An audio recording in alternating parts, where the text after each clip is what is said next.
बिस्मिल्लाहिर्रहमानिर्रहीम। Welcome to my YouTube channel. आज की इस वीडियो में हम डिस्कस करेंगे कि मार्केटिंग क्या होती है और साथ में हम मार्केटिंग की वेरियस डेफिनेशंस को भी समझेंगे। तो विदाउट एनी फर्दर डिले हम अपनी वीडियो को स्टार्ट करते हैं। सबसे पहले मैं आपको मार्केटिंग का कॉन्सेप्ट एक डायग्राम की मदद से समझाता हूं।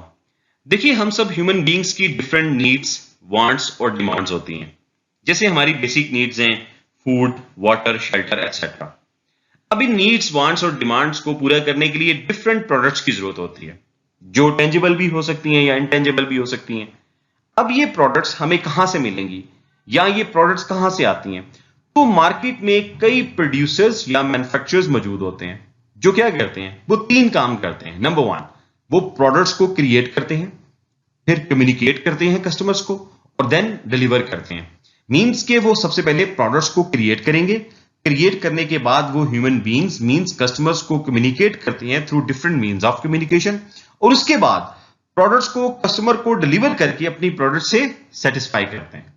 अब यहां पे एक सवाल पैदा होता है कि मैन्युफैक्चरर या प्रोड्यूसर किस बेस पर प्रोडक्ट्स को क्रिएट करते हैं? तो याद रखिए, वो कस्टमर की नीड्स एंड वांट्स को आइडेंटिफाई करते हैं, फिर उसी के अकॉर्डिंगली प्रोडक्ट्स को क्रिएट किया जाता है और कस्टमर को उनके बारे में कम्युनिकेट किया जाता है और उन प्रोडक्ट्स को वहां तक डिलीवर किया जाता है जहां से कस्टमर बासानी खरीद ले। तो जब कस्टमर प्रोडक्ट से सेटिस्फाई हो जाता है तो वो बार बार आपकी प्रोडक्ट खरीदता है, जिसका नतीजा ये निकलता है कि कंपनी के पास प्रॉफिट आ जाता है और कस्टमर्स को उसकी रिक्वायरमेंट के मुताबिक प्रोडक्ट मिल जाती है, जिसको इस्तेमाल करके वो अपनी नीड्स एंड वांट्स को सेटिस्फाई करता है। तो इस पूरी डायग्राम या एग्जांपल से हमें मार्केटिंग का जो कॉन्सेप्ट समझ में आता है वो ये कि मार्केटिंग सिर्फ किसी प्रोडक्ट को सेल करने का नाम नहीं है। मार्केटिंग दो काम कर रही है। नंबर वन, कि marketing is about identifying customer needs and wants, यानी कि मार्केटिंग सबसे पहले क्या कर रही है, कस्टमर की नीड्स एंड वांट्स को आइडेंटिफाई करती है। फिर after identifying and satisfy them profitably, यानी कि आप उनको उन नीड्स एंड वांट्स को कैसे सेटिस्फाई करेंगे? By creating products. आप ऐसी प्रोडक्ट्स बनाएंगे जो कस्टमर की नीड्स एंड वांट्स को मीट करती हैं, फिर आप कस्टमर को डिलीवर करेंगे, उसको कम्युनिकेट करेंगे अपनी प्रोडक्ट में, और अगर आपकी प्रोडक्ट अच्छी है तो कस्टमर उससे सेटिस्फाई होगा, वो आपकी प्रोडक्ट को बार बार खरीदेगा, जिससे एक फर्म के पास क्या आता है, कंपनी के पास प्रॉफिटेबिलिटी आ जाती है, वो उससे मुनाफा कमाती है और कस्टमर अल्टीमेटली आपकी प्रोडक्ट से खुश होता है। तो अगेन मैं रिपीट कर रहा हूं डेफिनेशन को, जिसमें दो मेन काम हो रहे हैं कि marketing is about identifying customer needs and wants and satisfy them profitably. Satisfy कैसे करेंगे? By creating products. उम्मीद करता हूं कि मार्केटिंग का ये बेसिक कॉन्सेप्ट आपको समझ आ गया होगा। Now let's talk about famous definitions of marketing. इसमें सबसे पहले है, according to doctor Philip Kotler, marketing refers to the science and art of exploring, creating and delivering value to satisfy the needs of the target market at a profit. मैं definition आपको explain करता हूं। देखिए, Philip Kotler का कहना यह है कि मार्केटिंग बेसिकली कॉम्बिनेशन है साइंस और आर्ट का, जो किसी भी प्रोड्यूसर या मैन्युफैक्चरर की हेल्प करता है टू सेटिस्फाई द कस्टमर। लेकिन कैसे? By doing three things. Number one, exploring. Exploring से मुराद यह है कि कस्टमर की नीड्स एंड वांट्स को एक्सप्लोर करना, कि उनकी क्या जरूरियात हैं और उनको पूरा करने के लिए वो क्या चाहते हैं और वो अपनी नीड्स एंड वांट्स को पूरा करने के लिए कितना पे कर सकते हैं। इन तमाम बातों को एक्सप्लोर करना। दूसरा पॉइंट है क्रिएटिंग, मतलब कि जब आप कस्टमर की नीड्स एंड वांट्स को आइडेंटिफाई कर लेते हैं तो फिर आप ऐसी प्रोडक्ट्स बनाते हैं जो कस्टमर की नीड्स एंड वांट्स को सेटिस्फाई कर सकती हैं। इसी तरह से थर्ड पॉइंट है डिलीवरिंग, मींस कि आप अपनी प्रोडक्ट को कस्टमर तक पहुंचाते हैं। अब इस डेफिनेशन में इंपॉर्टेंट बात क्या है? इंपॉर्टेंट बात यह है कि आप ये तीनों काम, एक्सप्लोरिंग, क्रिएटिंग एंड डिलीवरिंग, इस तरीके से करते हैं कि आप प्रॉफिट कमा सकें। तो इसका मतलब यह हुआ कि marketing basically special set of skills या स्ट्रेटजीज का नाम है, जो आपको हेल्प करता है to sell right product to the right customer at the right time to right place to earn profit. एक और डेफिनेशन जो अमेरिकन मार्केटिंग एसोसिएशन ने मार्केटिंग के हवाले से दी है, उसको भी समझ लेते हैं।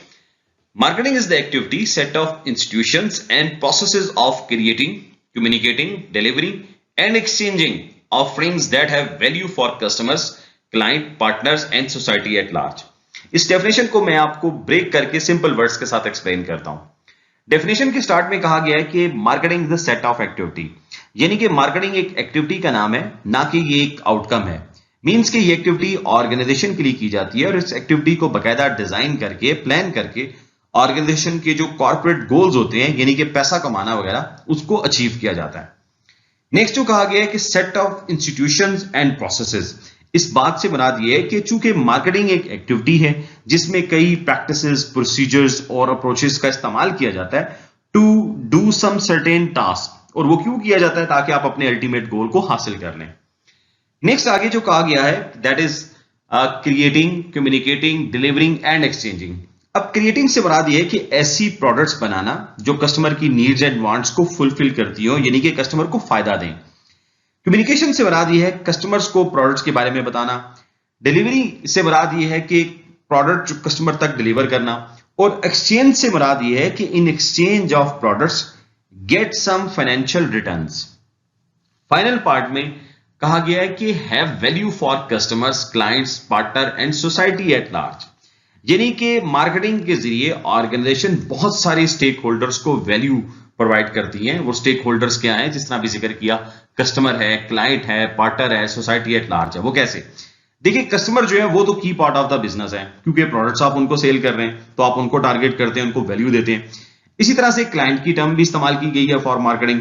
मुराद ये है कि मार्केटिंग सिर्फ प्रॉफिट ओरिएंटेड ऑर्गेनाइजेशन तक महदूद नहीं है, बल्कि जो नॉन प्रॉफिट ऑर्गेनाइजेशन होती है वो भी मार्केटिंग करती हैं, और वो अपने लिए कस्टमर का वर्ड यूज करने की बजाय वो क्लाइंट का लफ्ज इस्तेमाल करती हैं।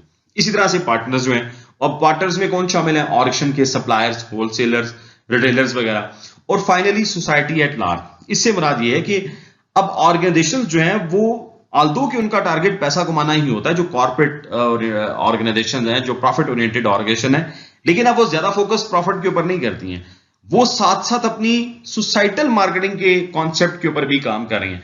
अब जिस तरह CSR एक्टिविटीज हैं, जो ऑर्गेनाइजेशन को लगता है कि अगर हम सोसाइटी की वेलबींग के लिए काम करेंगे तो अल्टीमेटली हमारी ब्रांडिंग होगी, हमारा एक अच्छा इमेज मार्केट के अंदर आएगा।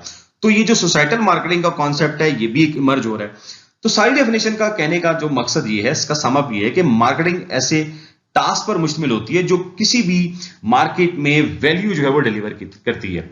तो अगर मैं अब तक की सारी डिस्कशन को मार्केटिंग के हवाले से समअप करूं तो मार्केटिंग की डेफिनेशन को याद रखिएगा, उसके मेन दो काम होते हैं। नंबर 1, कस्टमर की नीड्स एंड वांट्स को आइडेंटिफाई करना, एंड नंबर 2, और उसको सेटिस्फाई करना, लेकिन प्रॉफिटेबिलिटी के साथ। प्रॉफिटेबिलिटी से मुराद यह है कि आप एक ऐसी प्रोडक्ट्स बनाएं जो अल्टीमेटली कस्टमर की नीड्स एंड वांट्स को सेटिस्फाई करे, और इन रिटर्न आपको क्या मिले? कुछ ना कुछ फाइनेंशियल रिटर्न, मींस के ऑर्गेनाइजेशन को प्रॉफिट मिले। So this is all about marketing. उम्मीद करता हूं कि आज आपने मार्केटिंग का ये बेसिक कॉन्सेप्ट अच्छे से समझ लिया होगा। हमारी वीडियो अच्छी लगी हो तो इसको अपने फ्रेंड्स के साथ जरूर शेयर कीजिएगा, लाइक कीजिएगा। उम्मीद करते हैं ये वीडियो किसी ना किसी के लिए जरूर हेल्पफुल साबित होगी। अपना बहुत ज्यादा ख्याल रखें। Stay blessed.